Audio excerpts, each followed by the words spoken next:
back with another video, and it feels like it's been so long since I actually talked in front of a camera. I know for you guys it might be just a couple days that you've seen my last video, but I recorded that, geez, it had to be at least 5 days ago, which might not seem long for some people, but for me, I gotta get used to talking back in front of a camera. But anyways, guys, it is a really hot one today. It's like 92 degrees and I am scorching right now, and you can also say I am wearing all black, so I am asking for it, but you shush if you are the one saying that. But anyways, I hope you guys enjoyed your Memorial Day weekend. I want to thank each and every one of the men and women who've served this country so we can be free in this great country of ours. But I won't go on a big tangent on that. But we need to get on to the topic of today, and that is the struggles of owning a WRX. And as always, with all my complaints and me complaining about this car, this could just be about my car, but you know, if you are looking into joining the Subaru family, you might as well be informed what you might be getting into.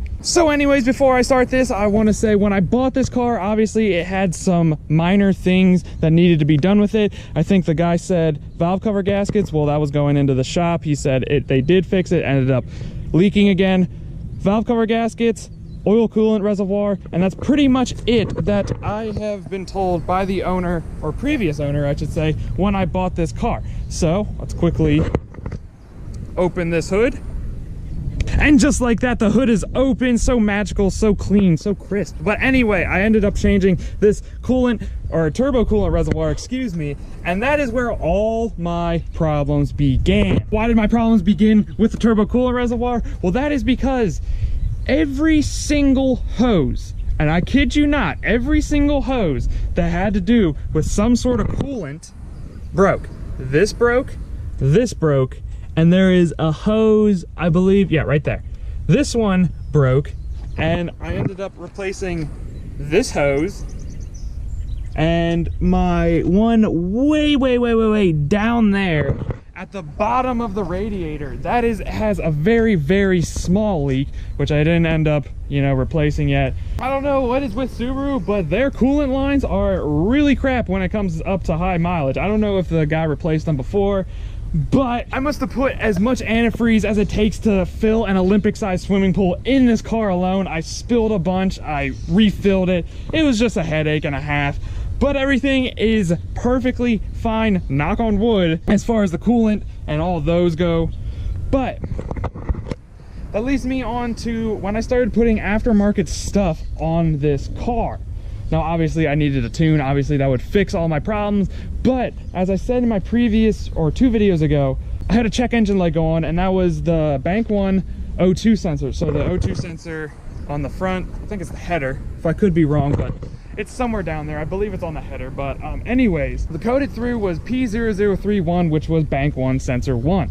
So I ended up replacing that, and the very same day that I replaced that sensor, my Subaru threw another code, and it was a different code. It was like P0420 or P0420, because this car is the most lit car on the internet. I'm sorry for each and every one of you who listened to that. I feel really embarrassed, and I think less of myself now since I said that. But anyway, getting on to the topic of that check engine light. I looked it up, and pretty much all I can do to fix it is either keep erasing it, and hopefully the ECU will eventually get acclimated with all the new stuff I put on, or get a tune, which eventually I'm probably gonna have to get a tune. So anyone who says that you need a tune if you're gonna put all that stuff on, I'm working on it, calm down. But it was so weird because I had the Perrin air intake and the downpipe on for about a couple months, I say. March?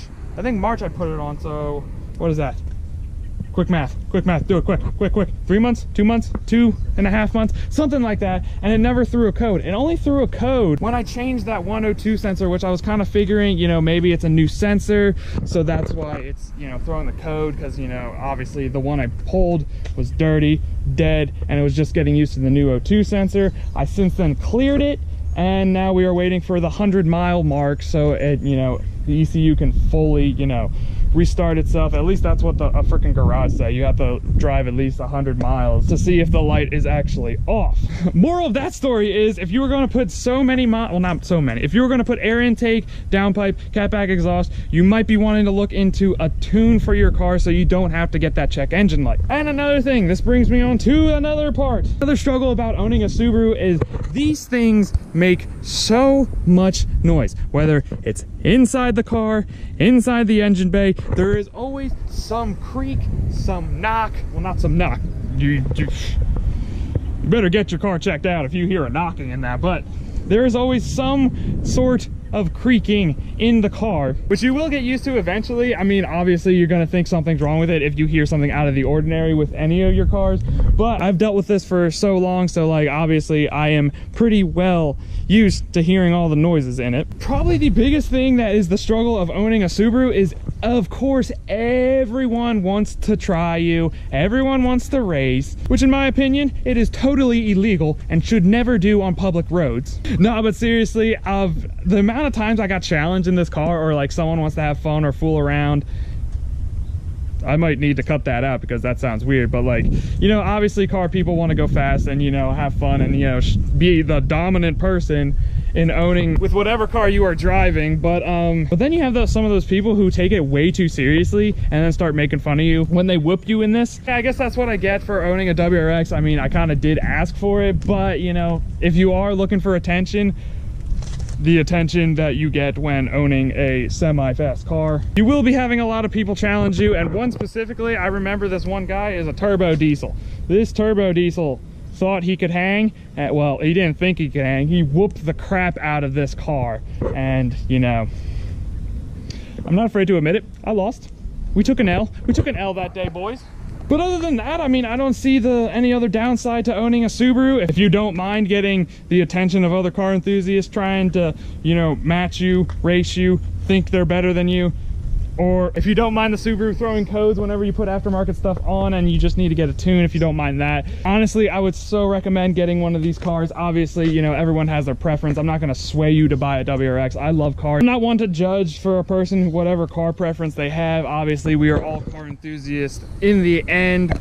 And whatever you like is whatever you like. We're just car people loving to mod cars, make it our own, and you know, you really can't hate on that. So before I go on a big ramble about the car enthusiast community and all that, this brings the video to an end. Hope you guys enjoyed the video. If you did, give it a big thumbs up. Hit that subscribe button to see more videos with me in it. I'll probably go back to 2 videos a week because I've noticed that my videos haven't been really, you know, a really good content or been enjoyable to watch. So with that being said, I don't want to pump out content that is not entertaining to watch. I don't want to pump out too much content, then people will get bored of me. So I hope you guys understand. If you are new, hit that subscribe button to see more videos with me and join me on my journey through YouTube. And as always, guys, I will see each and every one of you in my next upload.